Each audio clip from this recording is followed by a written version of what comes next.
Hello, there we go. How's the audio on here? Hello, hello.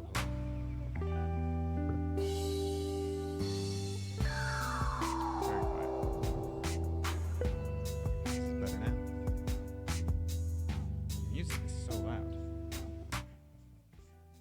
How about now?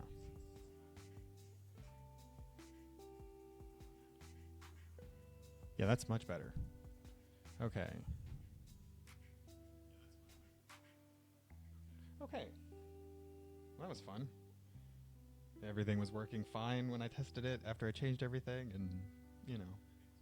You can see we've made a few changes to the scenery. Yes.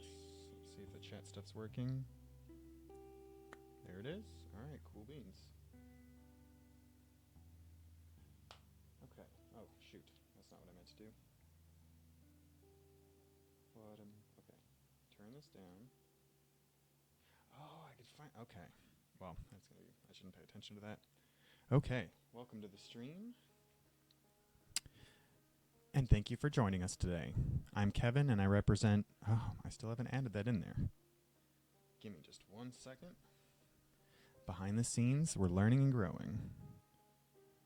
Okay. You know something crazy? I used TikTok for the first time today. And I could see why people get addicted. Within like 5 minutes, we had almost 1,000 views. On like 6 shorts I clipped from one. It was crazy. Like, anyway, okay. I am here on the... Ooh, this keyboard is something else. On behalf of the Dallas-Fort Worth Autistic Support Group and as the head of the sponsor? Is that what I want to say? If there's anybody in the chat with any ideas, toss them in there. I think on behalf of the Dallas, yeah, I'll just say and Neurodiversity. Yeah, okay, perfect. Welcome to our stream, and thank you for joining us today. I'm Kevin, and I am here on behalf of the Dallas-Fort Worth Autistic Support Group and Neurounify, an organization. Actually, radio voice.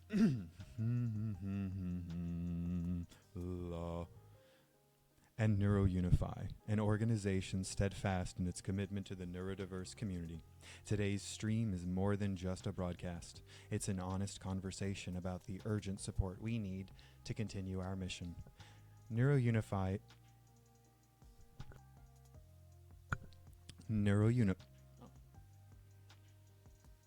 Cheers. It's a better pain day today, by the way, for anybody who's been following the chronicles. Neurounify is dedicated to reshaping how neurodiverse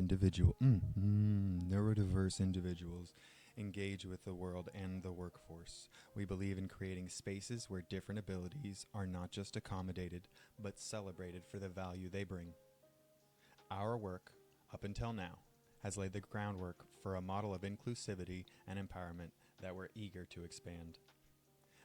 I'm here to share not just the vision, but also the reality of our situation. Okay. I made a lot of edits last night. We're going to see how this went. New fresh set of eyes. Okay. I'm here to share not just the vision, but also the reality of our situation. This is a fundraiser, and yes, it's critical. While we've been able to do amazing things with the group already, we're raising... Yeah, not happy with that part.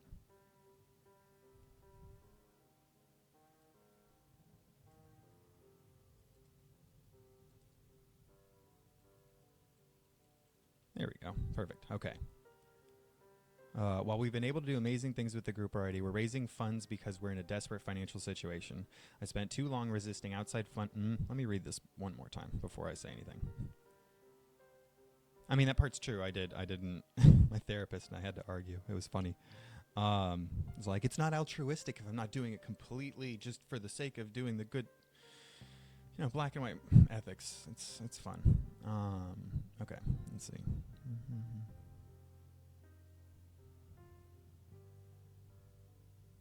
Ooh, alliteration, nice. Placed me in a precarious position.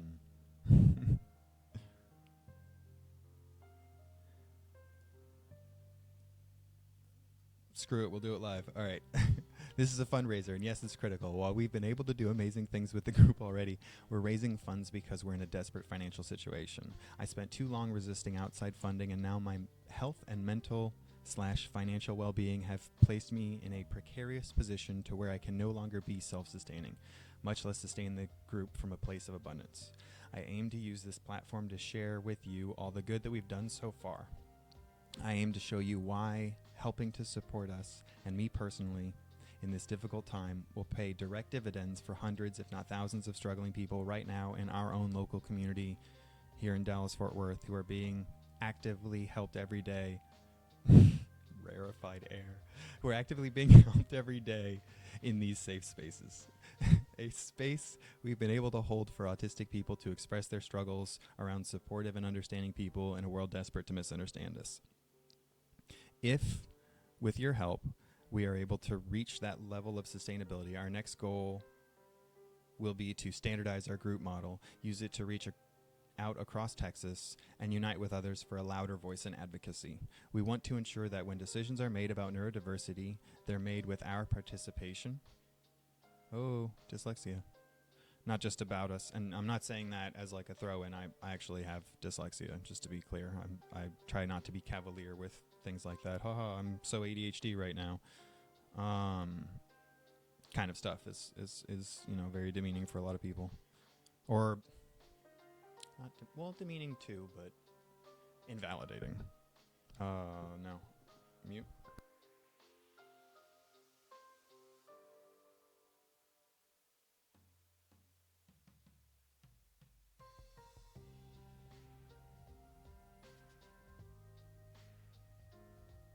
Test. Is Is this okay? The levels look alright. Maybe a little higher. I just don't like having all that popping coming, you know? Alright.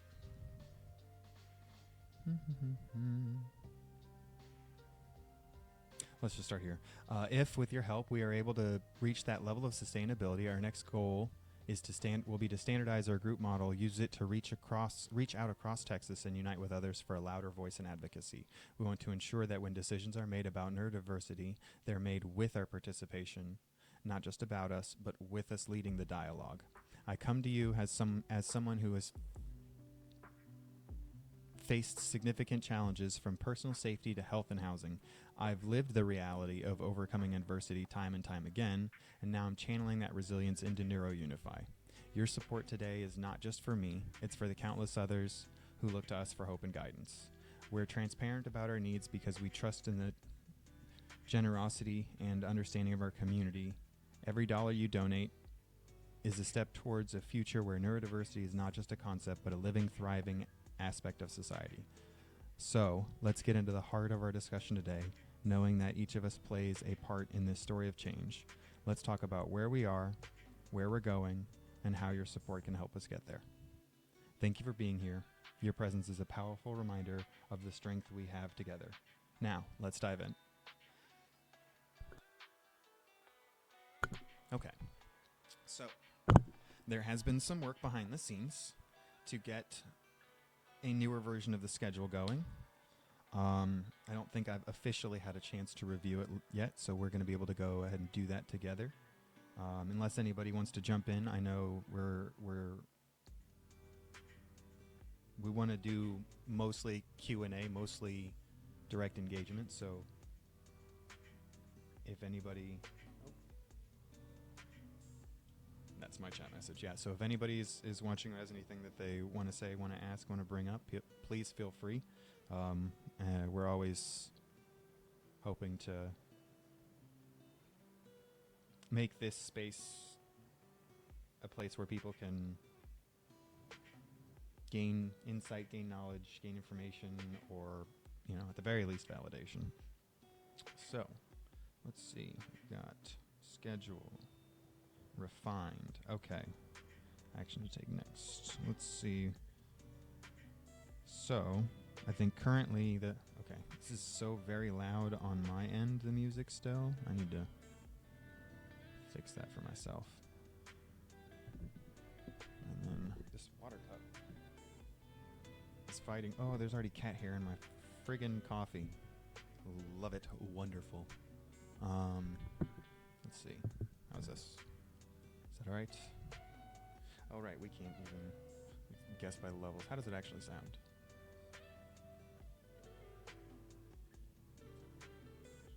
That sounds fine.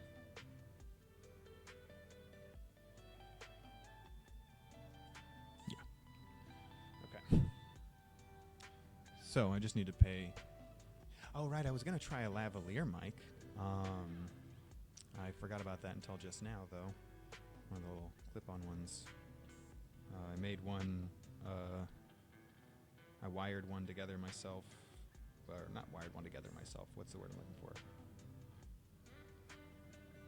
There's a wireless lavalier set. Not important. Either way, I janked some batteries onto it so I could recharge them instead of having to just swap the batteries out. And one of them has a USB-C cable.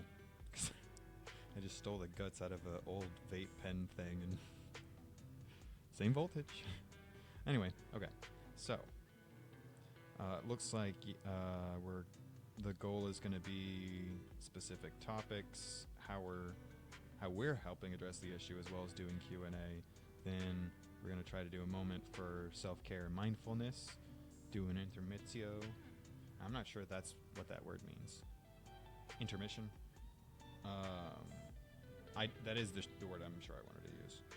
Then another specific topic. Okay, so another repeating of the same first session, and then conclusion. Let's see if we have anything preparido. I don't know if that's a word at all. I'm pretty sure I just made it up. Let's see if... I don't think that's going to work.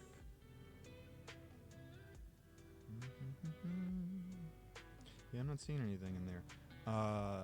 Okay, so what do we think is a good...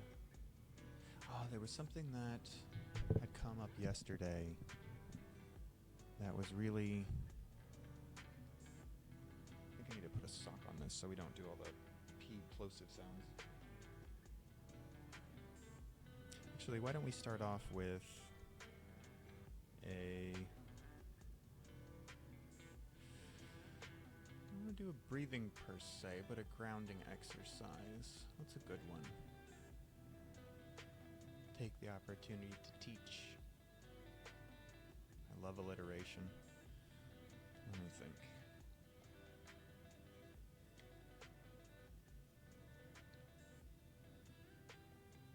Yeah, I think a good one to go over is... It's sort of a way to reconnect with your senses. It's really useful for if you're in... Like, I guess the phrase I like to use the most is if you find yourself staring over the ledge. This is one of those things that can help you take a couple steps back. It doesn't, like, solve your problems. It doesn't make you not have a panic attack. But it does make the space for you to exist again. And if that makes sense to you, then it works like this. Now, the way that I tend to teach it is you think of your five favorite senses, and then you order them from, the most significant or most impactful to least. If you're not sure, a good trick on how to figure out kind of what your primary processing style is if you pay attention to the word choice. Like for me, mine's auditory. And so a lot of times I'll say, oh, it's nice to hear that. It's nice to, like, oh, thanks for saying, or I don't know, saying is a normal one because people say stuff, but like, you'll notice that you'll use descriptive terms that more often align with that type of processing than anything else. So if you're visual, you'll say, oh, I see. Instead of, oh yeah, I hear what you're saying, you say, oh, I see what you're saying, right? It's an interesting thing to know. But anyway, you take order of your of five senses, and you place them in order of most impactful to least impactful. Once you've done that, then you take the most impactful one and you count. You start with 5 things. You look around you. You go, like for me, mine is, my primary one's auditory, but the visual one's usually the easiest for me because when I'm heightened and in that like fight or flight state, I find, relax your voice. You don't want to hurt yourself. Uh-oh, do I have my phone's over there. Okay, good. How's the music volume? Let's double check, make sure everything sounds okay again. If there's anybody in the chat, say hello. Let me know if you're there. I am so tempted to reply. I'm gonna do that. All right. Hello. So, y'all know that was me. Not trying to hide it. That said, okay, so even though auditory is my primary thing, usually when I'm in a heightened state, I'm looking around for kind of threats, and so doing 5 things I see. So right now, if I was panicking, I'd be like, okay, there's a brown lamp with a white rectangular lampshade. There's a red metal box with the label focus right, because like the goal is to think of the thing, put your mind on that thing, basically. There's a lamp. Go through 5 of those things, identifying them, trying to take in the information about them, take in the details, and then you go to the next one. So for me, then it would be, what are you hearing? And I'd be like, okay, I'm hearing my phone playing the stream super quietly in my ear, my right ear. I'm hearing the song coming out of the computer speaker. It's a terrible built-in speaker. But you'll notice that while I'm doing all of those things, I'm not thinking about the thing that I'm panicking about or stressed out about or thinking about the panic attack. I'm putting that kind of conscious mental energy into the things that are present around me that are not a threat, as a way to sort of attach yourself back into the present moment. So you go through with the hearing things. You know, I hear a car outside. I hear a fan buzzing out the window, and then you go to the next one. Smell. I smell coffee. I smell my breath a little bit, coffee breath. You know, and you can go to taste if that's one of them. You know, if you got touch, heat, cold. You know, it's five. It's the 5, 4, 3, 2, 1 method is the name of it, because you count from 5, 4, 3, 2, 1. But we have more than 5 senses, and it just bugs me that it's taught with like this idea of your 5 senses. Choose whichever 5 senses you want, whichever ones you're aware of. Heck, if it's proprioception, be like, okay, my arm is at 45 degrees and my leg is, I'm guessing, this is 90, yeah. But that's a good one. So if we want to take advantage of that kind of process, it basically is a TLDR. You think about 5 of your senses, rank them from best to worst, and then start counting objects in your vicinity or in your perception, in your senses, that tie to those things. So, for example, you could do 5 things you see, 4 things you hear, 3 things you smell, 2 things you taste, 1 thing you touch. Or in any different order or with any different senses. Like I said, it's really useful for giving you a bit of a window to stay reasonable.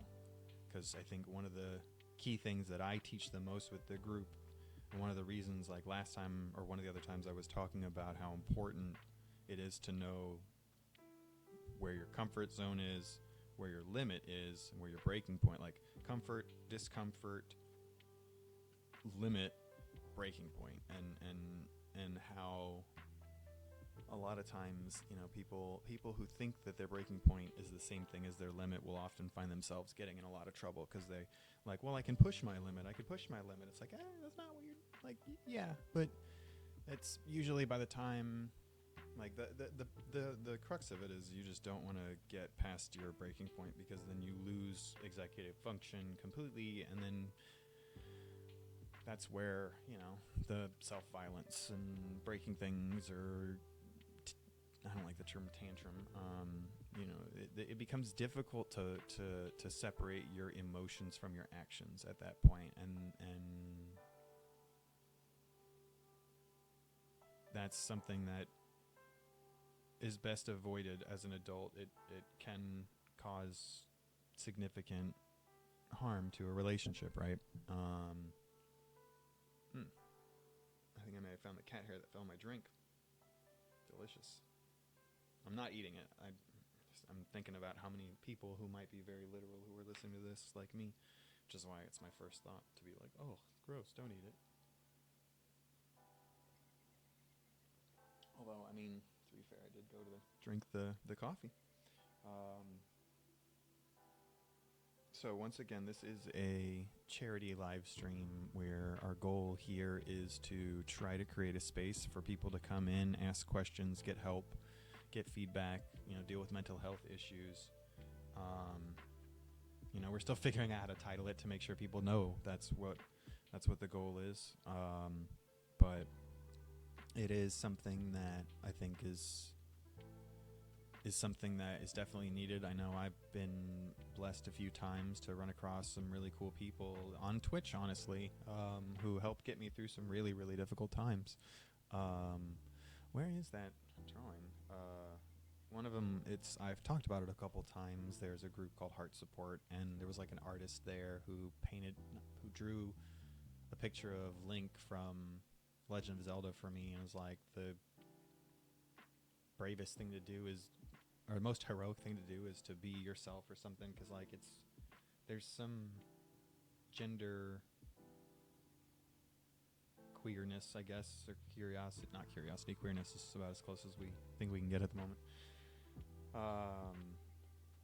Gender, the nice thing learning more and more about autism is it seems like it's a fairly common experience to not really be able to relate to gender or people's fascination with defining one.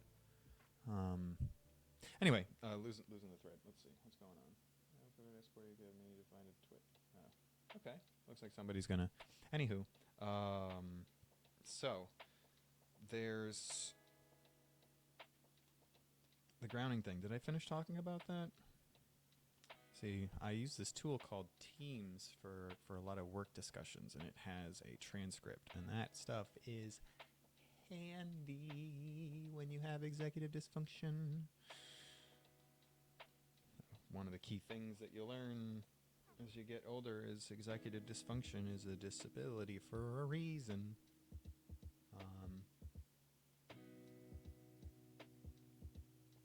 But that's why I kind of struggle with the medical model of autism. Sorry, there's something stuck in my eye. It's driving me crazy.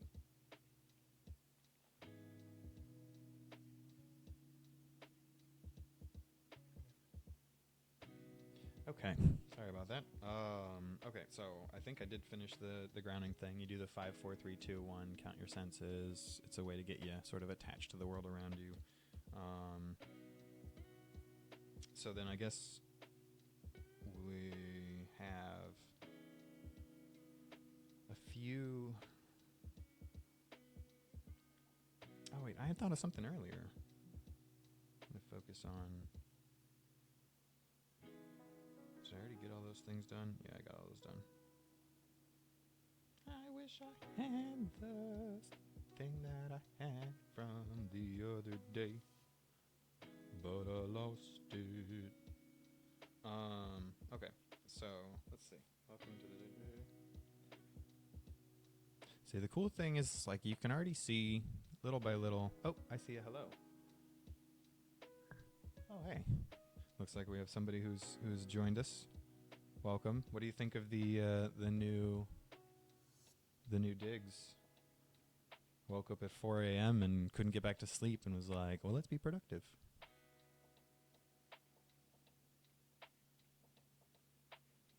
I even have the ability to do...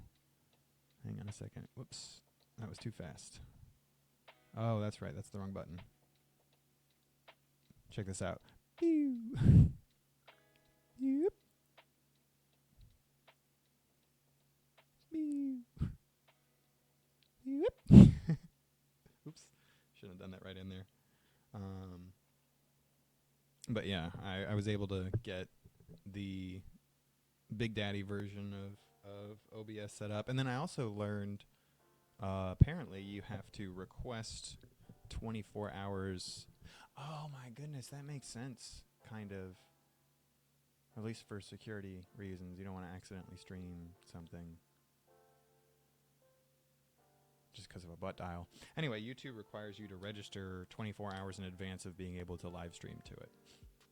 So I learned that, but I did get Restream open, so we can probably stream to both YouTube and Twitch starting tomorrow, which is very exciting.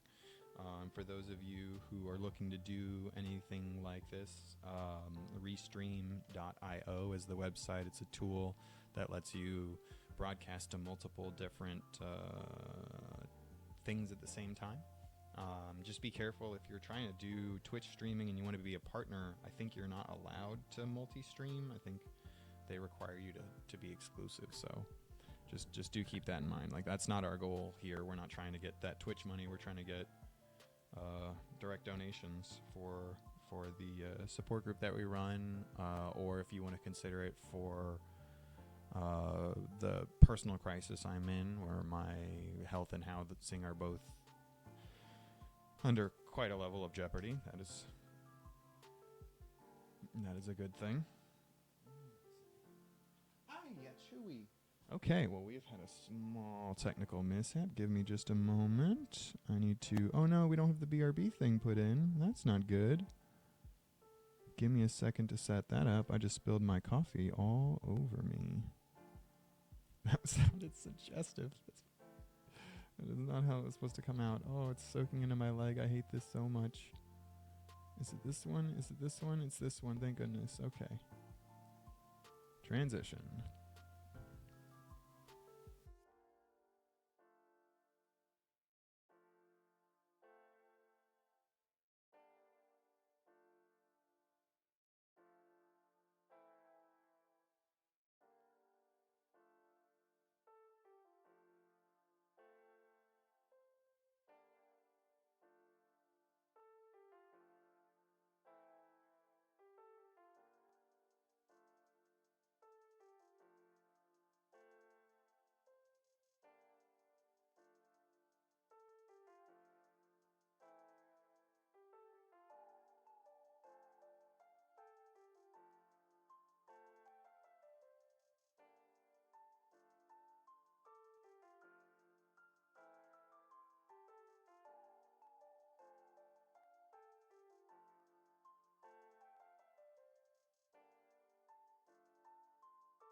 I have no idea how long I've been muted. That was delightful. But anyway, if anybody has any questions or anything in the chat, we're always open, always trying to think of ways that we can help directly. For the time being, though, that's why I got this bad boy out. Oh, yeah. That was one of the things. I guess today is more of a high energy day, though. Oh, we're not doing that.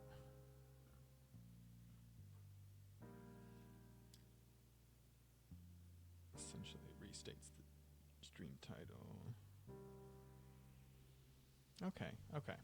So let me see if I can wing it on schedule. What are we at? 11:44? All right. 40 minutes in. Let's do this. Oh, wait, no, not 40 minutes, but... So I think I started the stream itself a little early.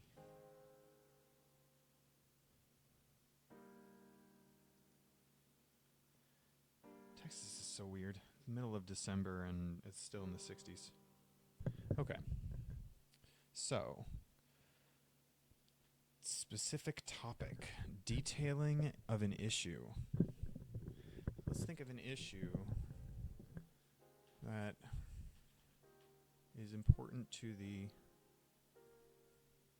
autistic community, that is something that NeuroUnify and or the support group is actively helping with. There are a number of them, so many.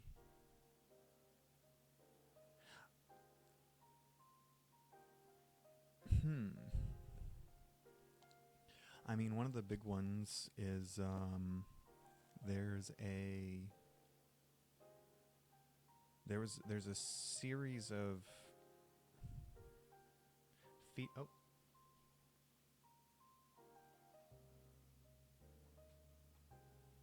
see, that's kind of a difficult question to answer. So, let me see if I can make this screen bigger so I don't have to keep sticking my face over. Where's the button to change it out of? There it is. Can I read it better from here? Can I shrink it like this and read it better? No. What kind of challenges should a neurodiverse person could a neurodiverse person face if they want to become independent? So there's a lot of caveats to that. I think it would really depend on the individual. I mean, there's somebody in our group who's struggling with independence because they are essentially enmeshed with they keep saying they're elders. I think they mean parents. I'm wondering if it's one of those things where, like, when I was growing up, we used to call them rents, like, modern parlance, if you will. But that's a really tough one to answer. I mean, it's a spectrum for a reason.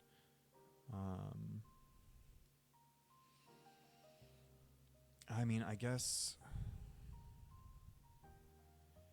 if I was to maybe try to limit it to a particular flavor of neurodiversity, if you will, although that's a dangerous path to walk as well. I mean, really, I think there's a universal shared one, which is lack of support. That's a big one. There's a huge lack of social support, societal support. There are not a lot of accommodations being made for people. Any type of disability that's an invisible disability really tends to have quite the impact on people's perception of you. What am I trying to say? I feel like quite the impact's not the right way to phrase it, and it loses the sentence before it, but it's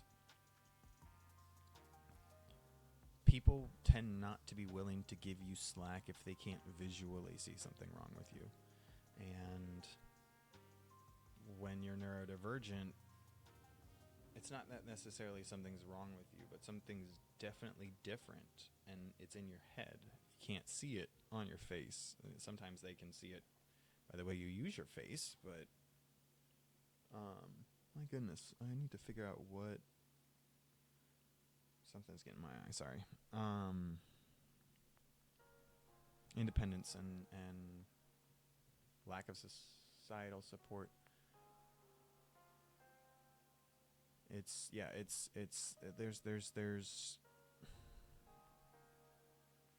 There's not a lot of grace when people can't see it with their eyes. It's I don't know if it's a trust thing per se or what, but man, that hurdle, it's the one that screws you up in jobs. It's the one that screws you up in social situations.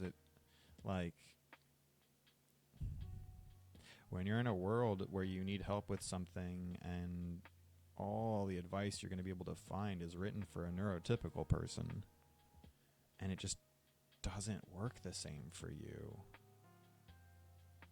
it's soul crushing. And like, one of the things that sucks is you can be really good at so many things, and you see certain social expectations that seem impossible to attain. And if you don't have an adequate support system, you don't really have the resources to adapt in near real time to the situations you're dealing with. Usually you end up living a life of dealing with damage control and minimizing and burnout, or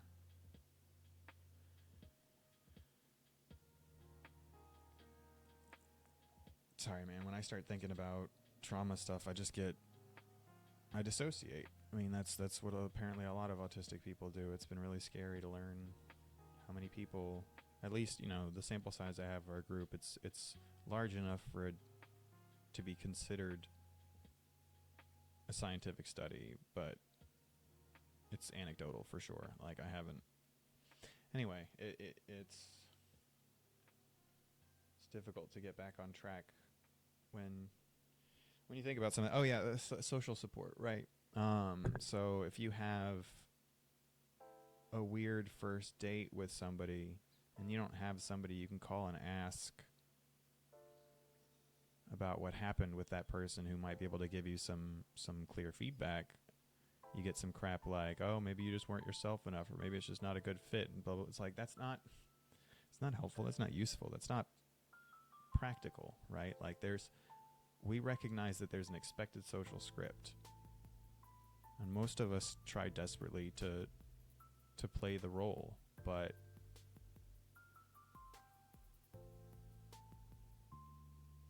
a lot of us forget that, the stage is different. Even if the stage is the same and the actors are different, the script changes. And so you can't rely on, oh, I finally figured out how to talk to a landlord. It's, nope, that's a unique person, unique experience. And you have to keep learning it all over again. And again, if you don't have somebody in your corner who understands that you see things differently and process things differently, and you get feedback that fails over and over and over again,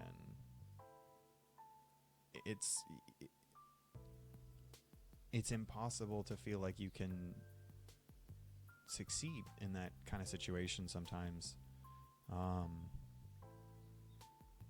And that's a big part of what leads to burnout and overwhelm is having the pressure of all this stuff you have to do and having nobody who can help you do it. Like, for me, I've always known that I know how to program and I'm pretty good at it, but I've always joked about how I just can't stare at a wall of code. I can't do it. And, come to learn, was it last year? No, this year. Last few months ago, actually. Why? Apparently I'm also dyslexic. And so, yeah, a line of code with a bunch of little colored blocks is going to give me a really hard time. If you have to have a semicolon or parentheses in a very specific spot, like when I look left to right, by the time I get halfway across the page, I'm probably like 30, 40 degrees off from where I meant to go. Like, if I have to, even if I try with my finger, because I have low fine motor skills, let me see if I can do it. Yeah, I don't know. You could probably tell whether or not it was straight or not on screen, but that's I think, at least the biggest hurdle that's universal is the lack of social support. I'm give a couple more examples, because that's a big part about what we do at Neurounify. Let me go check this again. I think that's what this said, right? So what the issue is, what it looks like, its impact on the autistic individual. Oh, sorry. These are I think the way that I'm designed to cover it, unless until somebody has questions, wants to bring something up. It's the goal is, of course, to be here for the community, to make space for other people, to be able to help other people and provide value that's worth donating or investing or paying for. in some capacity. I'd rather not beg. I'd rather work for it. So help me help you, ask questions. And that's not a hint to you, Jose, by the way. That's this question I can probably riff on for until intermission if we have to. There's 15 minutes left. So that said, what it looks like, what lack of social support looks like. Well, I mean, the key thing it looks like is being left alone with your own thoughts and knowing that you're your own worst critic, right? Like, think about all the times when you started to spiral before you reached out to somebody else. So those horrible things that your brain jumped to, you know, like you meet somebody you like and you text them and they haven't texted you back for a day, and you're like looking at your text message being like, oh crap, was it the thing I said? Is this thing, are they going to think this? Is it, you know? But now there's nobody to counter it. There's nobody to express it to. There's nobody to go, oh, this sounds crazy, but I keep thinking about this text message. And it's just you. It's just your thoughts. It's just further and further isolation and doubt, and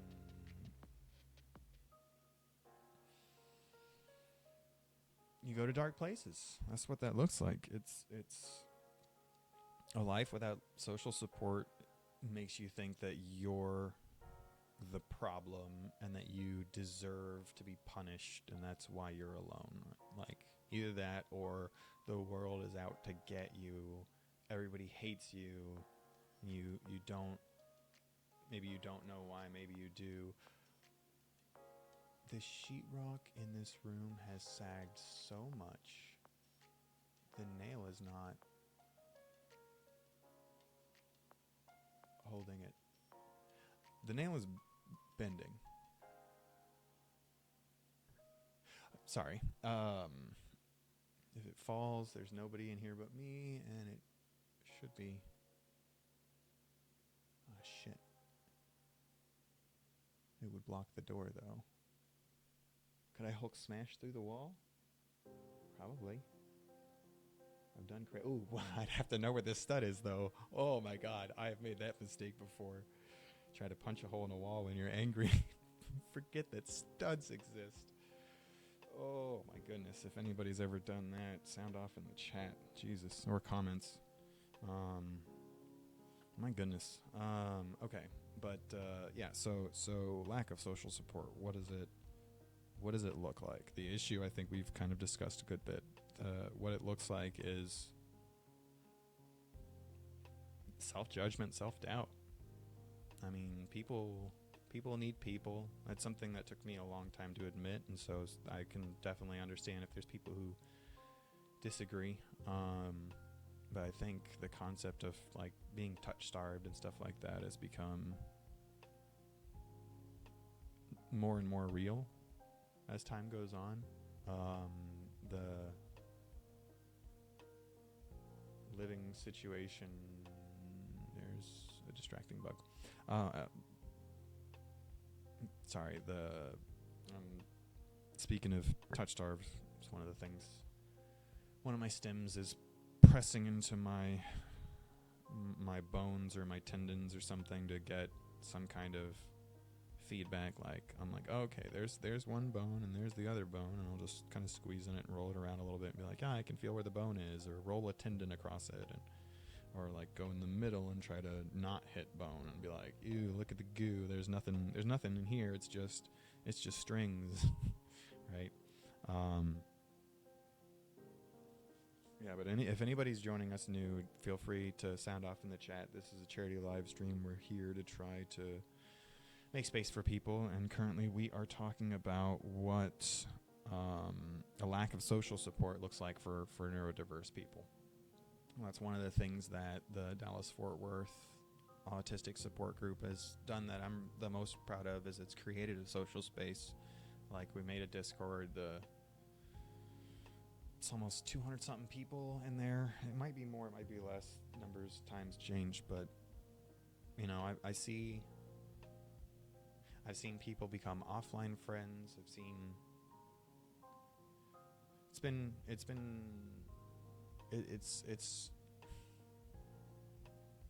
Sorry, my brain is being all weird. Let me get a sip of water.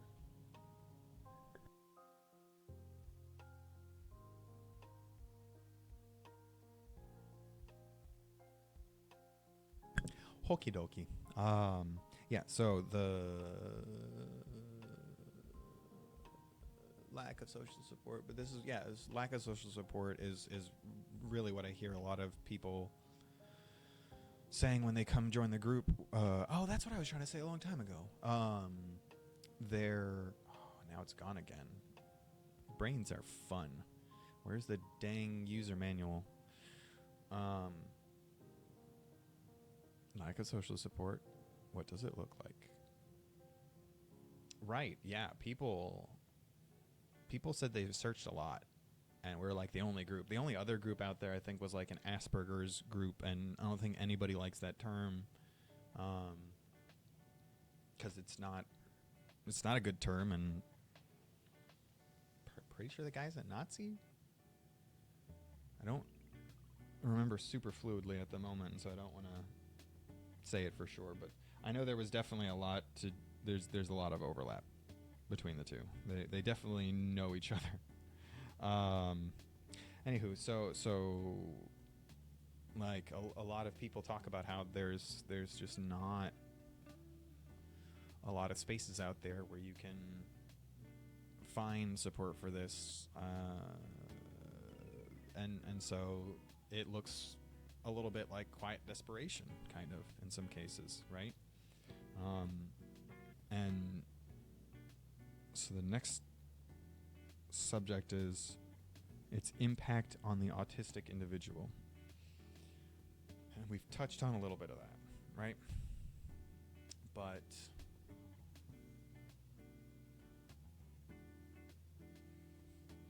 let's talk about what it looks like. I didn't want to necessarily get this heavy this quick,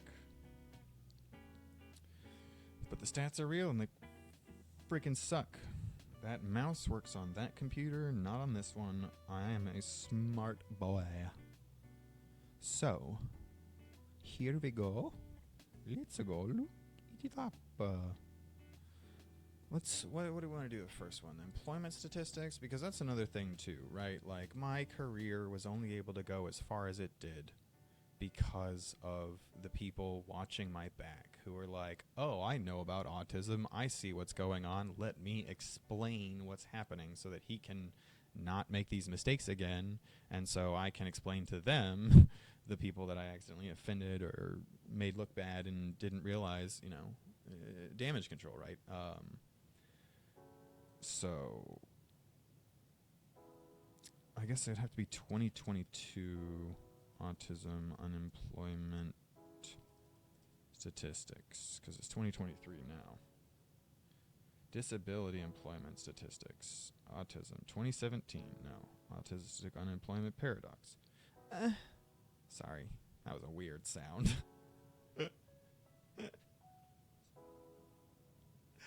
Okay. Oh my goodness.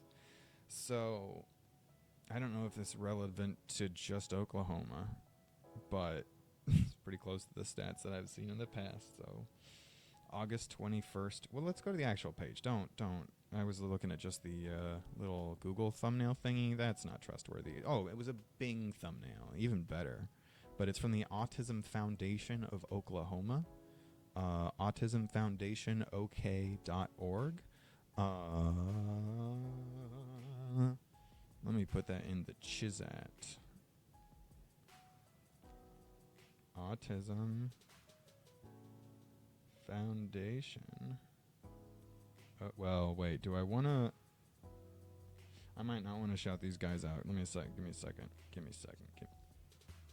Suicide prevention and awareness. So yeah, these guys might have some of the news that I'm looking at, because that's the dark stuff that I was talking about earlier. That. Eek. Oh, didn't we have this same? Did they just steal this from us? I mean, I guess it's probably, we're not the first person to use that idea. Anyway, autism unemployment was approximately 85% in 2021. And research shows that autistic individuals face higher unemployment rates and social isolation than other disabilities. The discrimination can largely be found unconsciously, which makes it more difficult to identify and prove its existence. However, there are several barriers that autistic people face when interviewing for a job that affects both the interviewer and interviewee. And they're going to talk in their post about that stuff. And isn't it Miriam? Oh, man. Why would you do that? Why would you do that for this? Well, that's right. Not... Yeah, never mind.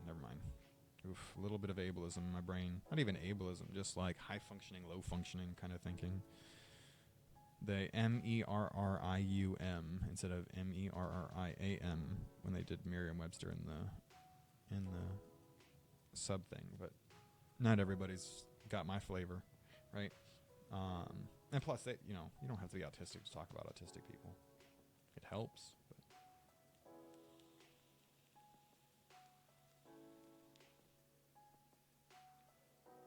let's see. Yeah, but I mean that's one of the things it looks like is an 85% unemployment rate. That's almost guaranteed caused primarily by a lack of social support, because when you have people like the difference between me being at a job for 1 to 3 months versus me being at a job for 3+ years was there somebody else out there who had my back? If there was anybody else in any of those environments who actually like gave a crap about me as a person, I usually was able to stick around for a while. Made a ton of mistakes, was able to be human and not lose my job. And in the places where I didn't last long, it's because I didn't finding those connections, and I think a big part of it has to do with, that I hadn't dealt with EDS, fun pain, something just did something in my left shoulder. Now it is not spasming, what's the word? Convulsing? Twitch? No. I mean, twitching is the act. Oh. Okay, I'm going to put this up there and see if that helps at all. Okay. Don't put weight on it, goofer. Okay. Yeah, I mean, the unemployment rate is a big one. The places I didn't have anybody looking out for me, or usually jobs I had when I didn't have any friends at the time, did not last long. Couldn't survive.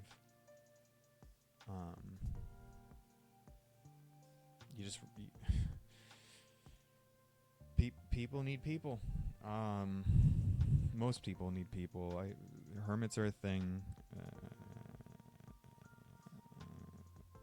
and I don't want to judge anybody, but let's go ahead and dive into those suicide statistics. Why don't we? Oh, actually, no. Thank goodness we have an intermission. Okay, so we have about, let's check the clock. Let's check the clock. 20 seconds until it turns 12:09. We're going to take our break at 12:10.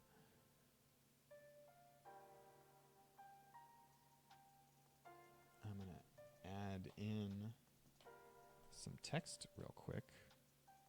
Oh wait, can I copy and paste? I want to copy and paste this one. Not that. That's the one. Copy. Oh no, okay. I forgot I was not in studio mode anymore. There we go. Because that's the nice thing about studio mode is I can...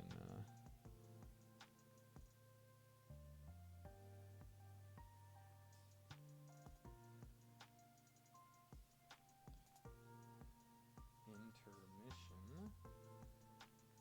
12, 10, 12,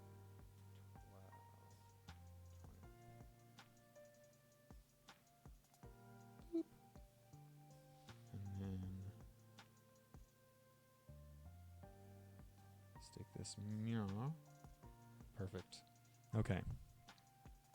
So, before we go to intermission, let's do a quick, deep breathing exercise.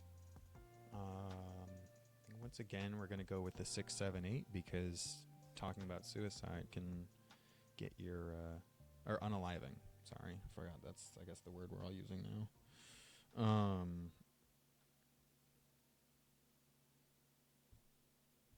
Yeah, it can be triggering. Hence the dissociation attack just now.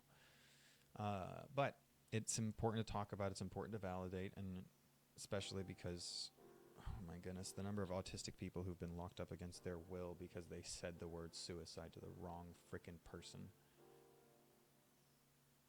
Ruins so many lives. That's another thing that looks like is I was in that situation. I was able to get out within a week because I had people on my back. When I came out and talked to people in the group, almost everybody's had the same experience, and the difference was there somebody outside who was trying to get you out? And even that doesn't help you not be screwed up by the situation. But anyway, so shoot, actually it's a little past the time. I do want to stick to the schedule, so we're going to go ahead and stop now. But as a reminder, 6, 7, 8 breathing is where you breathe in for 6 seconds, you hold it for 7 seconds, and then you breathe out for 8 seconds. And the idea is that when you're breathing out longer than when you breathe in, you're able to kind of trick your nervous system into thinking that you're kind of like exhaling, you're releasing, you're relaxing, you're letting go, like you're in a safe space. So now you can breathe. Like it's designed to kind of imitate or mimic the whole, like if you're running away from a tiger or something like that, you get to when you finally know that you're out of it, the adrenaline wears off, you think about, oh my god, I almost got killed, and you start like, oh god, like sighs and sigh of relief, right? That's the right. And so also that helps too, doing that sound effect,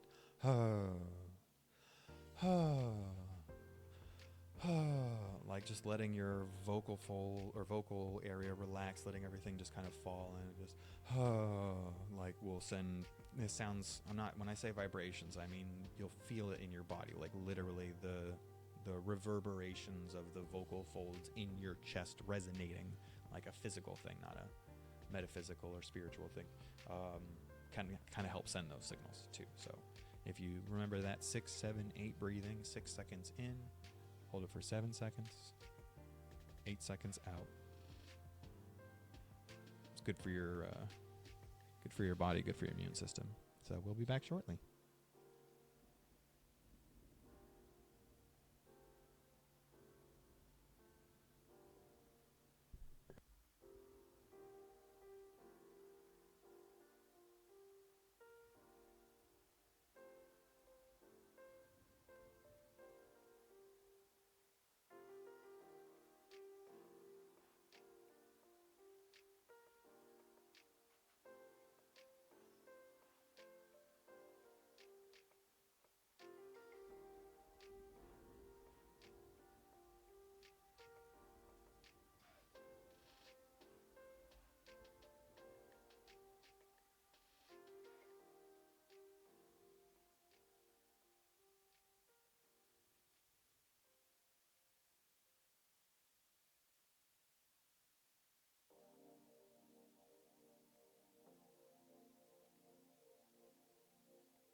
Testing.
And we are back live.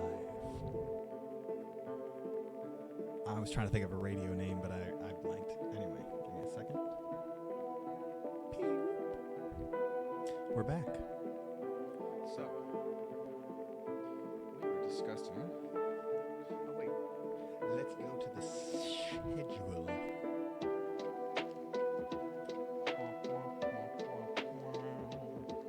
Schedule time. Oh no, everything looks weird. How do I get all this? That's fine. Why do you think I want this?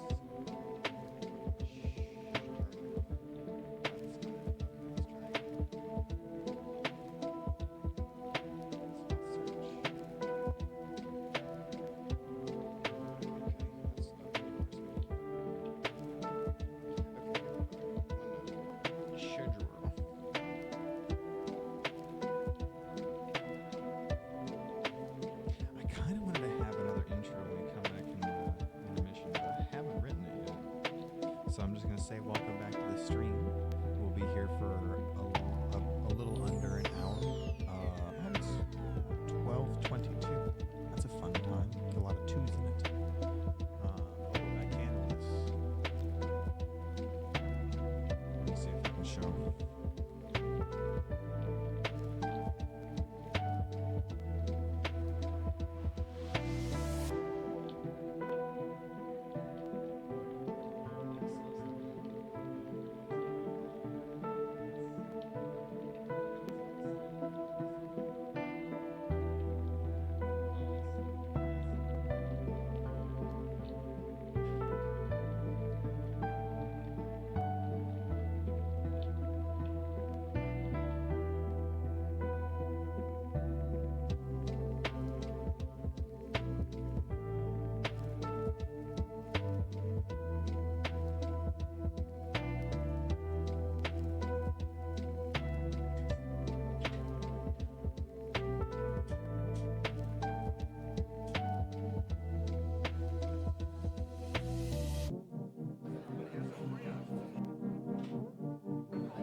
Figured out what happened. I forgot to switch it over to BRB. That's my bad. But the wick had melted over sideways. So hopefully we have that fixed. Oh, neat. It almost blends in with my shirt if it was like pure black. It would just be like, oh look, the microphone's just okay. So yeah, we can't do the intermission speech. So now it is specific topic detailing issue. Specific topic, how NeuroUnify addresses that issue, plus Q&A until about 8 minutes before the end of the stream. So, we were talking about, let me put this back down. So if anybody has anything, just as another reminder, the chat's open, ask questions, where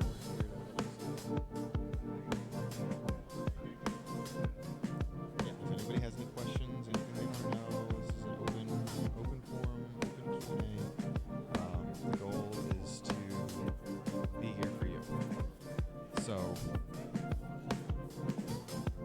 the subject at hand currently is what are the challenges that come with a lack of social support? And so, what we were talking about before the break, was the unfortunate employment rates. Now, let me see what it has to say about. It just wants to show some videos. Do we want to watch these videos? Do we want to? Yeah. Okay. Here's some stats. Recent enough. 2021, I think, will work. Sorry, one of them was new information for me, and it's not easy to process, but it makes sense. Oy vey. Oh, these are inside out. That's really good. Become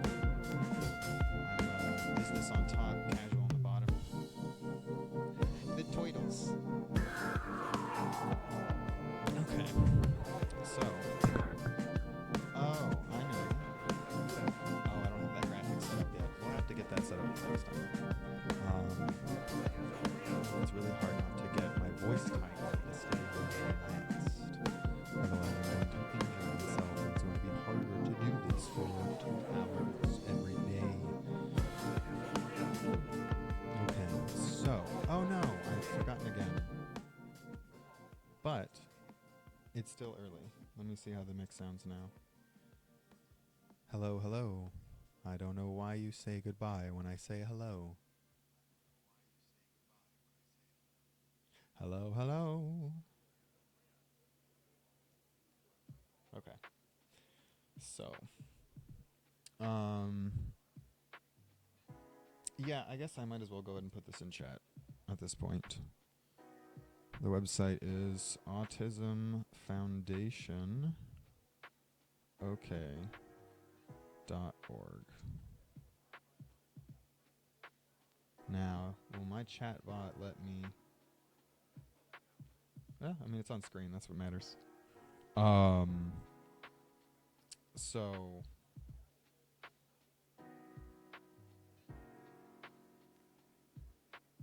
Those with... I like how I notice it right after I commit to sharing it.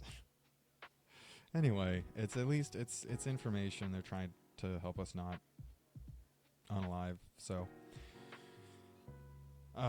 this stat was okay. This says it comes from quote unquote where do we go from here? Autism. Oh, that's good to know. Autism community priorities for future unaliving research. -06/21. So I think it's January, February, March, April, May, June of 2021. And the statistic is autistic people are 7 times more likely than what? Than who? Everybody else? I guess if you are autistic or not autistic. Sorry, I'm probably not alone in reading it and interpreting this way if I was to guess. But either way, that's not a great one. This one is the one that I was looking at earlier, and it was suicide is the second leading cause of death among autistic people. And the citation is the NIH.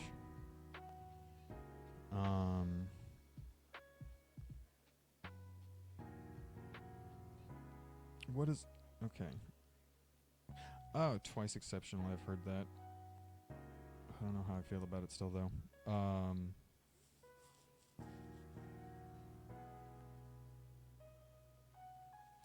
The highest rate of suicide attempts and death by suicide among autistic people are those who do not have an intellectual disability.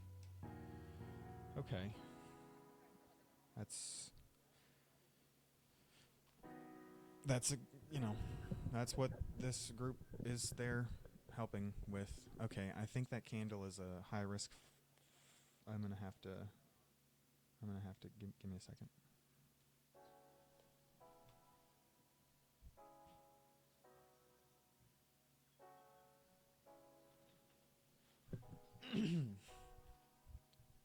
Okay, sorry about that. I wonder. Oh, well.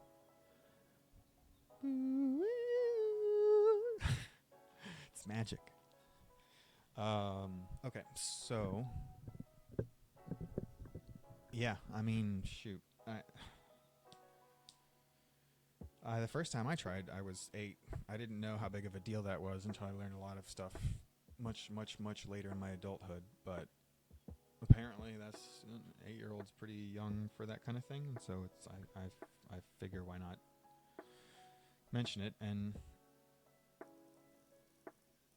it ties back into that lack of social support for me as well. I mean, I think it's one of the reasons I'm right now living my worst nightmare, dealing with it better than I think I ever have, because I have social support. That stuff is priceless. That's one of the things that we're glad to have the group help provide for other people as well, like a place where you can express your frustrations and feel heard, validated, and not minimized and dismissed, like you might be used to experiencing in other circumstances. And so it's, and it certainly wasn't the last time. It was the first time, but it was not the last time. I got locked up a few times because I had to be physically prevented from it. Like, I was so determined. It's sad. The second leading cause of death. And it's like I wasn't even really surprised to find that out. How sad is that? And so even if you don't know a lot about autism, you don't care about autism specifically, that's a good reason to donate. That's something worth paying for. It's a small price to pay to keep people alive. There's a level of, what is the book called? What do we owe each other? And I'm frustrated to not be able to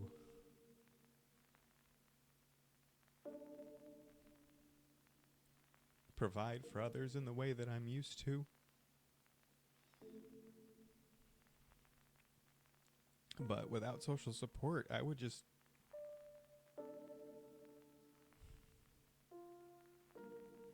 probably just rot away, right? Like, I wouldn't be here trying to do this every day, trying to raise money for something that doesn't just mean a lot to me, but it means a lot to a lot of people. And it's hard. It's hard to wake up every day and know that every aspect of your life is a ticking time bomb.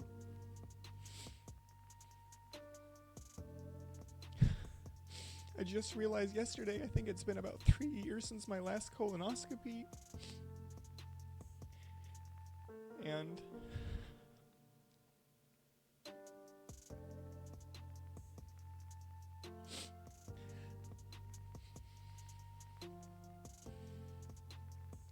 I've been experiencing a lot of worse symptoms lately, and it's easy to attribute it to a dietary change, because that's definitely an issue, right? When you have reduced funds, you adjust and you accommodate. Oh, I love it. I have an alarm that goes off at 12:34 every day. And it says you made it halfway. Celebrate.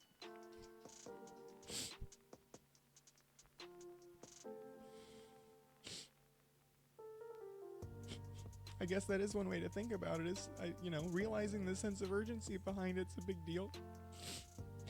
But I was sort of advised very, very, very strongly that the chance of getting colon cancer becomes exponentially higher after about 3 years of not getting a colonoscopy. And significantly higher is undercutting it. And so, you've got to fight against mortality. And then when you're used to being held to a standard by society, basically a fuck the patriarchy moment here, but I feel like my self-worth is tied directly to my ability to provide. And so every day that I can't just be like, hey, don't worry about it, I gotcha. Oh, you need a place to stay? Come on in. It's safe here.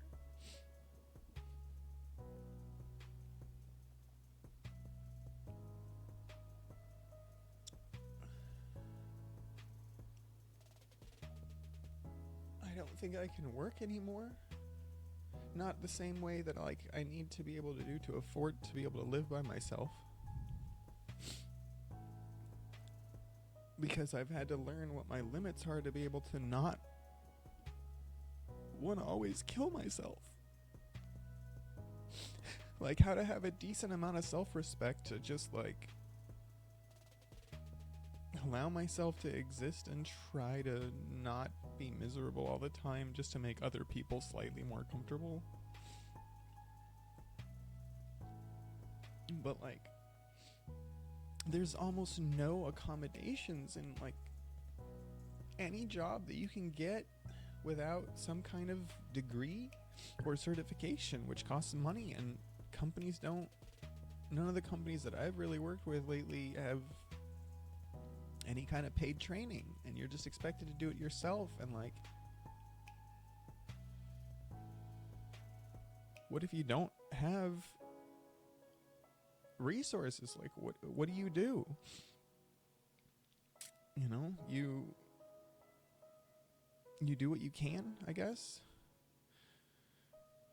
And that's again why we're here, and I'm gonna be here every Monday through Friday, 11:11 to 1:11, trying to raise money to be able to keep this thing going.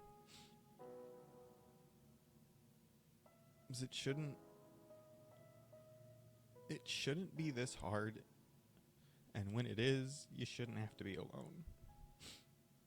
You should know that you have a place to go, you have people who care and people who listen and people who support you, and like that's something that this support group's been able to do for the last 13, 14 years. I've only had it for the last 3, and the Discord's only really existed for the last 1 or 2, maybe. You know, this is all new, but it's helping so many people, and it's worth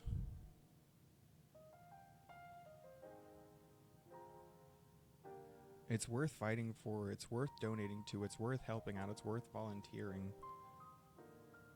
because you get to have a direct impact with what NeuroUnify is doing, and with the support group. So, and just as a reminder, if anybody's in the chat, this is supposed to be a Q&A. There's open feedback. Anyone has anything they want to say, suggest, questions, comments. You know, we're here to talk. We're here to listen. So don't be shy. Anything. There's no stupid questions. In fact, maybe something that might help is. I wonder if people might feel self-conscious because they're on stream. Let's take that off for a while. Now there's this big old white space that's killing me. Can I? Oh, I think this is gonna look awful if I blow it up.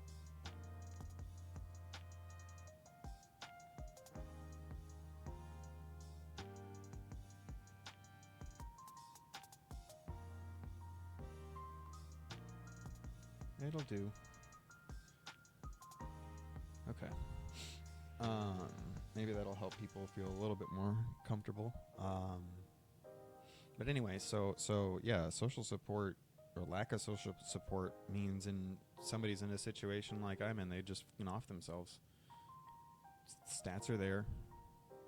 I mean, how many jobs have I had at this point? It's literally too many to count. It's at least a dozen, probably 2 dozen.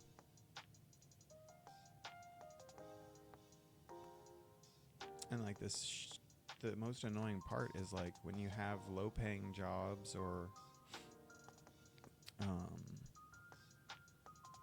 short jobs over and over again, it makes you look worse for the next employers. It's like all you're trying to do is survive, but if you don't do it perfectly, you get penalized for it so hardcore.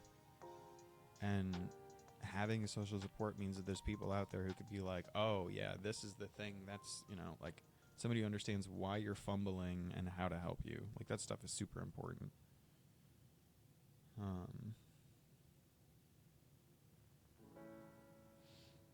Sorry, I was just thinking whether or not there's another. We have a volunteer who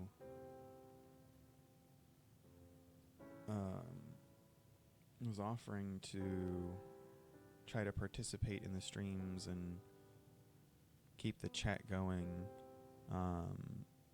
But she had also offered to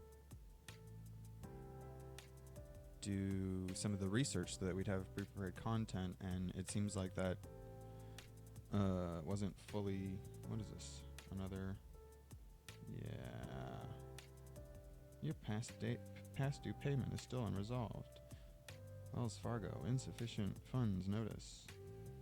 Wells Fargo, available balance is insufficient to cover. Yeah, that's fun. See, again, value social support, right? Like that's stuff that can be potentially tilting. Sorry, I'm sitting on my tailbone weird. Let me, okay, I'm gonna take these off. It's not comfortable. My little snoopy snipplers. Snipplers? Slippers.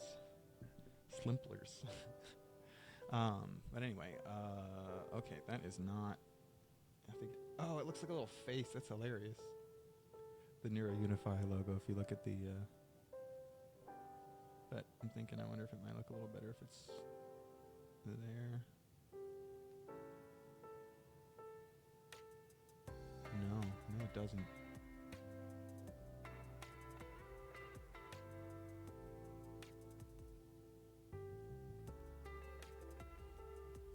I think. Is that fine? That's probably fine. It's good enough. Oh, no. I almost hit stop streaming. I'm sorry. Yeah, at least looks like a news logo type thingy. Oh, wait, I know what I could do. Beep. Smart man. No. Oh, no. Oh, right. Yeah, you guys don't have to see this behind the scenes stuff anymore. Or don't get to, I guess. Check it out. Oh, wait. Now I gotta move this. This looks bad there. Bad. Looks like way too big, too. Okay. Well, that's good. Because it didn't look great that way. Boo-doo-doo. You guys are about to see. Better top right or top left?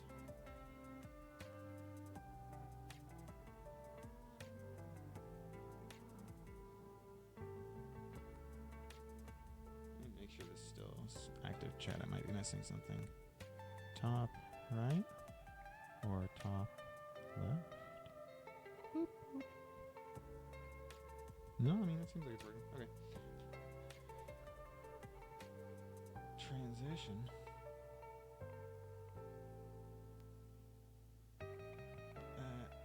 Needs to be here. Sure. Transition. Okay. Social support. Oof. Right in the mic. Social support. Social support. Social support. All right. Vocal warm-ups are important. I should do them before I go. That is not a vocal warm-up. Should be. For those of you in theater, make it so. But yeah, social support is the kind of thing that makes having your body and your life fall apart not the end of the world. So being able to make a space for that is probably one of the best things you could do for people, and the nicest things you can do for people. People in the chat might not know what that means if it shows the history. The logo. There we go. So social support is important. And that's actually one of the big things we're trying to organize right now. One of the volunteers is working with the group in the Discord, the group's Discord, to try to organize a kind of social event. So any suggestions or ideas, leave them in the chat or the comments. We do post these all to YouTube later, and then hopefully soon we're going to be streaming it on YouTube as well at the same time. So keep an eye out for that. Hopefully by tomorrow. It's 24 hours, and I started the request a couple hours ago. So wish us luck there. Now, let me double check the time on the schedule. Boo, boo, boo, boo, boo, boo, boo, boo, boo. Now y'all know how long my pin is. Oh my goodness, yeah.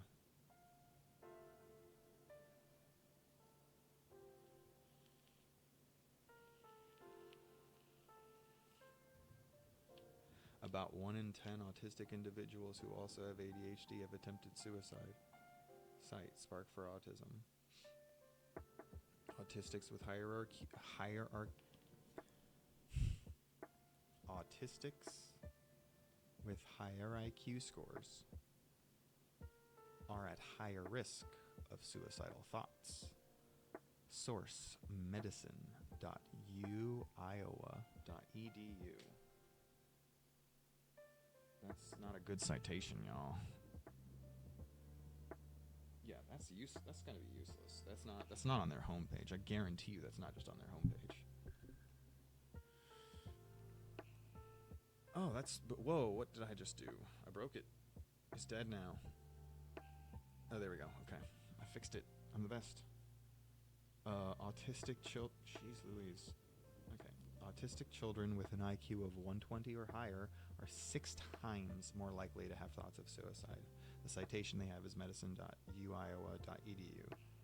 Young people with ASD are at twice the risk of suicide than young people with... Oh, wow, so that's really what it was. It was just with or without. Jeez Louise. That's frustrating. The facts, not the way it's written. I mean, both. What am I talking about? Wow. Up to 66% of autistic people have considered suicide. Citation ncbi.nlm.nih.gov. Individuals with ASD were less likely than others to die from firearm suicide. Yeah, I don't... Because it doesn't... It's not... You don't want it to not work, and it might not work. That's my whole thing with that. There's a million reasons not to kill yourselves, but all I'm trying to say is that's logical, right? Like that's I'm glad to see that. That's yeah. There's no way I'm just digging the hole further. So yeah, I'm just gonna hide behind this. No. All right. Okay. So. This is a better view, right? Y'all can see me? This looks good? Like my chin, you know? What are we looking at? Bobbity-boobity-boo. 70% of autistic children have at least one mental health condition. Autistic children are bullied 3 to 4 times as often as their neurotypical peers. That is the kind of thing that support groups help. Or support systems or healthy support structures. Stuff like that. Social support, basically, right? You can actually survive bullying to an extent if you have a place to unload what happens, but if you don't have anywhere to go afterwards, you just die inside. 41 to 50%... Oh, site spectrumnews.org, by the way, for that other one. And researchautism.org, no hyphens or anything. For the 78% of autistic children have at least one mental health condition stat. 41 to 50% of autistic kids have 2 or more mental health conditions. Citation, researchautism.org again. Co-occurring mental health conditions can increase an autistic person's suicide risk. Site, sparkforautism.com. Let's see, is this the same stuff?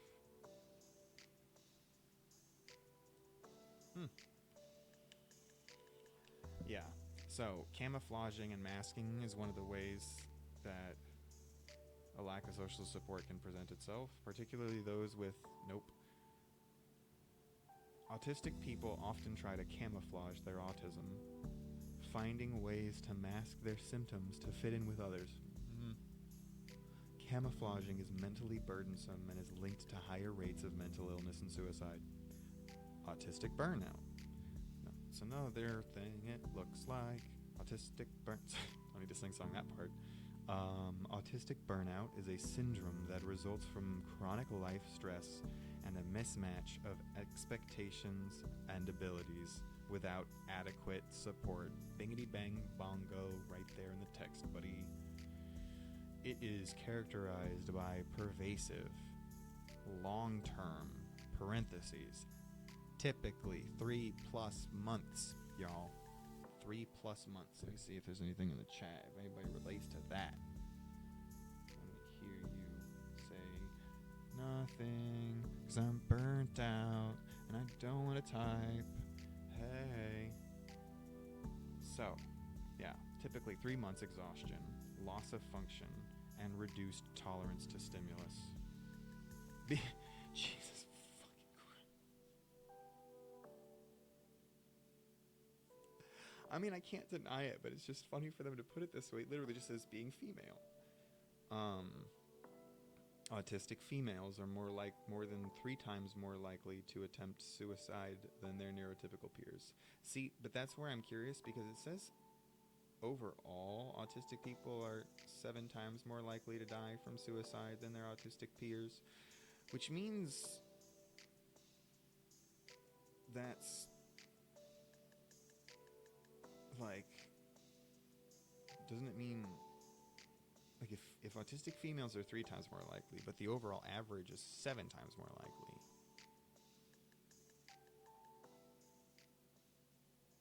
I also have dyscalculia, but I don't know if...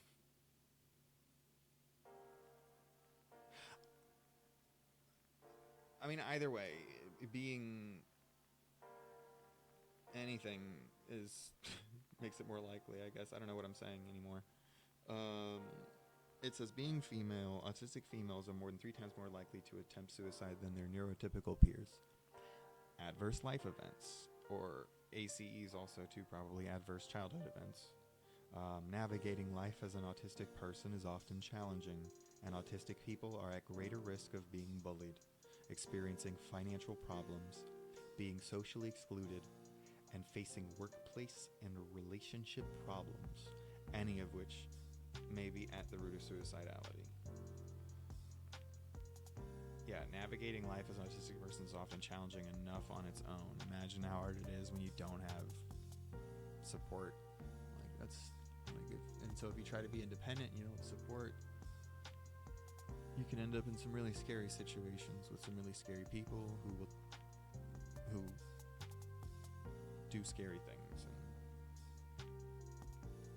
still have to live with it. Something to think about. Late diagnosis. Many autistic people remain undiagnosed well into adulthood, and women being more likely to receive a late diagnosis or stay undiagnosed altogether. Late diagnosis is linked with a greater risk of suicidal ideation. Isolation. Autistic people face social and communication problems. I mean, I feel like I should be taking breaks and discussing. I kind of have, actually. Ran through these last couple ones, though. Social and communication problems leading to isolation and lack of support. Difficulty building relationships, which increases their risk of suicide. Yeah, it's tough, man. And like, one of the things that makes it really... How do I word this better? Let me take a sip of water. We have about 15 minutes left in the broadcast, just as an FYI. So if anybody has anything they want to ask, anything they want to bring up, any questions, thoughts, concerns, feel free to put them down in the comments later. We could talk about them in the next stream, or put them in the chat and we'll talk about it now.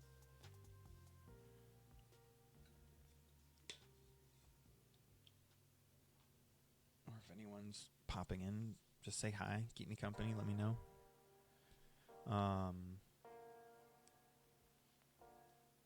Where are we at? Right, yeah. So back to the script. Blocking the camera. We do this. We do this.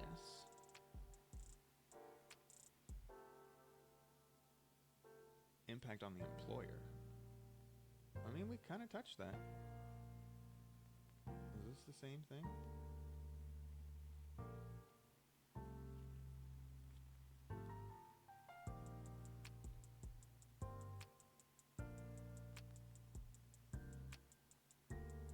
Did something change? My brain. So yeah, okay, so what it looks like, we covered that. Its impact on the autistic individual, we covered that. Its impact on the employer, I kind of touched on that. Like, my careers and job links have been explicitly tied to the amount of social support I've had, either personal or professional, right? It's made all the difference. All the difference in the world, Mr. Freeman. What can be gained from resolving the issue?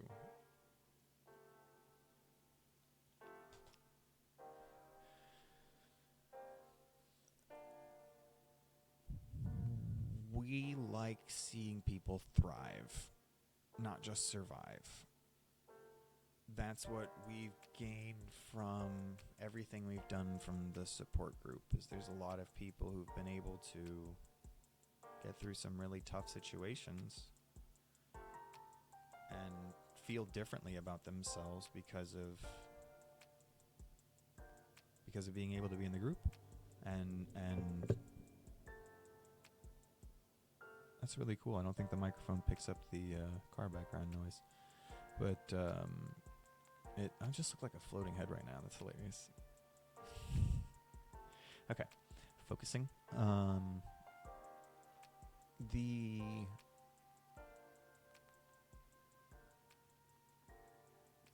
I feel like just the Discord alone, we have a couple spaces where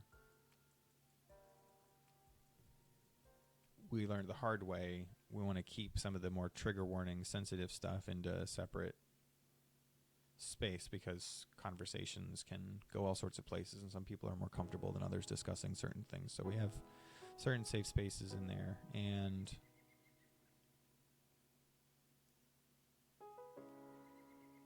there's been a lot of positive feedback from people. Like, we even have a place just where people share their victories, right? Like, that's something you don't think about, right? Is not necessarily just having somewhere where you can vent or feel supported when things are going wrong, but a place where you can share when things go right, a place that you can celebrate your victories and feel celebrated, right? Where you're staring at that loose nail in the wall again, where you are lifted up for things, like even little victories. Like, one of the things I feel like is the best way to fight depression, being complete and total, being completely and totally devastated by depression, I guess is maybe a better way to word. No, that's not true. One of the ways to not hate myself at the end of the day, or to use logic and rationality. There we go. That's a good way to word it. I think the best way. Sorry. Relax. Don't do it when you want to do it. Relax. Don't do it when you want to come. No, the relax, though. Seriously. Throats. Yeah, let me get a sip of water.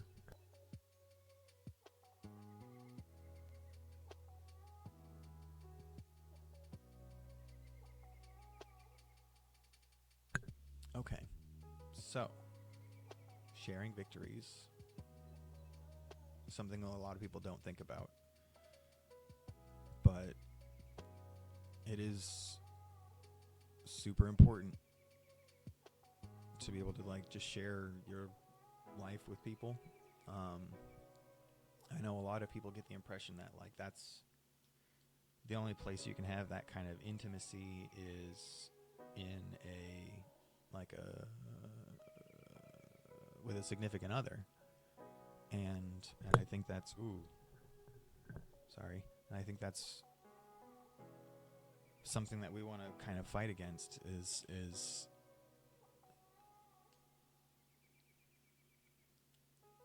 like, I feel like one of the biggest benefits of a group like this is that it's there when you need it, but you don't have to go.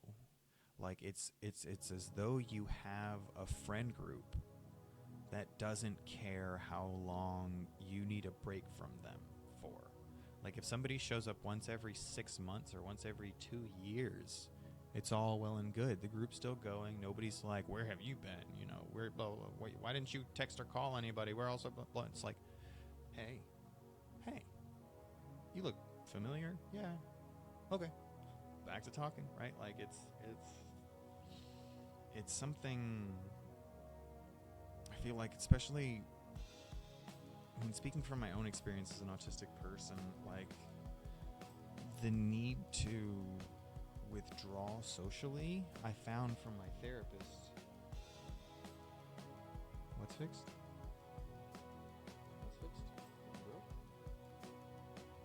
Oh goodness, they had a plumbing emergency. Okay, that's scary. Oh no, my train of thought. Come back, please. I miss you. Train. Choo choo. Right. I was talking about victories earlier. Sharing stuff. The value of having a support group is in there for sure. Man, brain go dumb. Executive dysfunction. Anywho, so, okay, we were, what NeuroUnify and the support group does for resolving the issue. I mean, reduced rates, people living more fulfilled lives, less isolation, more community, happier general populace, the less angry people mad at the world out there, the better off everybody else is. You know, better social experience. It's not people grimacing, terrified of being talked to because they think somebody's going to yell at them. You know, you get that. Oh yeah, that's I kind of trailed off on that one. That's I can touch base back on that subject, where it's a lot of people get the impression that the only place you can have that kind of intimacy is in like a romantic partnership. But like, that's one of the things that's been really cool to see is, you know, a lot of us will normally get in trouble for oversharing with the wrong person, the wrong situation. But I think because most of us are just so comfortable talking about whatever, I feel like people are able to get a deeper kind of support through the group than they may otherwise have access to in their lives. I think it's a worthy cause to donate to, and I think it's a worthy cause to fight for, right? Like, it's if not just for the fact that, you know, making sure people aren't isolated is something we really need right now. I mean, if you think about what's happened over the last few years, you know, with the world in general, we need people out there who are looking to help people and who know what they're doing. And I mean, we're not perfect by any means here, but we're doing a lot of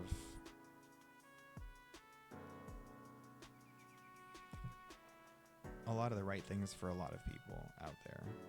I think we're at the time for the next schedule. So as a reminder, please check out our website, neurounify.com. If you want to volunteer, if you want to help out, if you want to donate, if you want to watch our YouTube or TikTok, we just posted on that. TikTok is crazy. I don't understand how I got so many views so fast. I mean, it's probably the way they're at. Like, it's got to be because it's a new account and they want to. I'll have to look more into that. It's nuts. The worst performing TikTok we have outperformed all of our YouTube shorts combined, which is the same set of videos. And tinnitus in the right ear. I want to figure out what that one means. I've learned I have certain trigger or aura type things to be able to tell when I'm about to deal with some health issue stuff.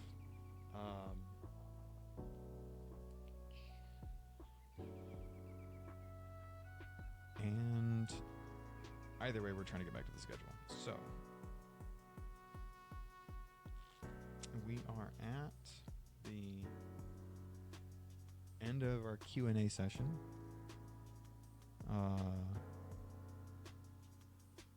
We're now going to start another self-care advice / mindfulness session until, I'll say 1:09 if I manage to time it properly, but we're learning.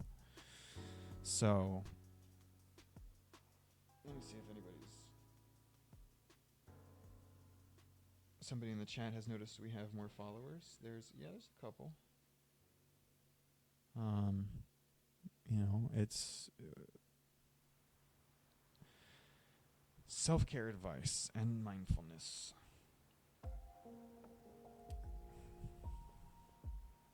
We talked about grounding earlier in the stream, right? And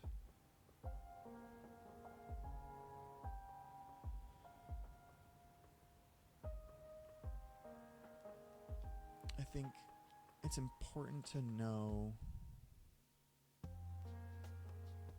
that coping tools are important and valuable, but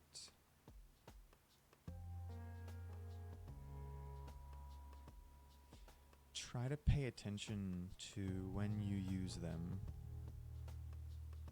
so you can start thinking about what led up to needing to use them. Because when it comes to self-care, you're the only person who can do it. When it comes to self-care, you're the only person that can do it. Right? So I only recently learned about the concept of internal boundaries, and it made a lot of sense when I learned about it, why I had no ability to set external boundaries and hold them. They were always suggestions. So if you find yourself constantly relying on mental health tools to cope with your situation, it might be time to step back and ask yourself if it might be the situation that needs to change and not you at a certain point. I know it becomes default to try to focus on what you can change in those moments, which is yourself, and hope that the situation will get better accordingly, or hope that you can learn to adapt or find some secret way to get through it. But it's no secret. Man, we're almost at the end of the time. Or it hit 1:09 at least. Internal boundaries. Yeah, if you find yourself at your limit a lot, figure out where it is that you're letting yourself step over that line and try to squash that. Sorry, that's not a very eloquent way to wrap it up, but I had to wrap it up. Anybody in the chat want to say no? No, actually, there's no time. So the conclusion is still not written. There's nothing formal to say yet other than, let's see, 2 to 4 sentences, short sentences when possible, that clearly states an action point steps. Sign off the stream. Hello, Nat. Okay, so I guess I just want to say that I appreciate the opportunity to be here to still have a roof over my head, to still have a functioning body, to have a voice, to be able to speak for people, to be able to put myself out there, to have the technology, the infrastructure, the experience to be able to bring attention to something that means this much to me, that's this important, that's this helpful, that's this significant to this many people. I mean, we have tens of millions of people, I think, in DFW, or at the very least millions. And even just 1% of the population, it's too many. So try to find social support. If you're not in the Dallas-Fort Worth area, you can join the NeuroUnify Discord. We have links on our website on the bottom of the page. You can go there to also donate. There's neurounify.com/donate. We do have a Patreon. We have a TikTok, a Twitch, an Instagram. They're all at NeuroUnify. If you can help spread the message, anything and everything that anybody can do will help immensely right now. We need more eyes on this, and we need more funding to be able to keep doing what we're doing and do more. So I want to thank everybody for joining me today on this stream. I look forward to talking to you tomorrow, and hopefully we'll see you guys live on YouTube as well and see how that goes. Maybe even TikTok if we can get to a place where we can do that. We'll try to bring ourselves to as many platforms as we can to try to connect to as many people and help as many people as we can. So, with much peace and love in my heart, I thank you for joining me on this journey, and I bid thee adieu. Bid y'all adieu. Heck yeah.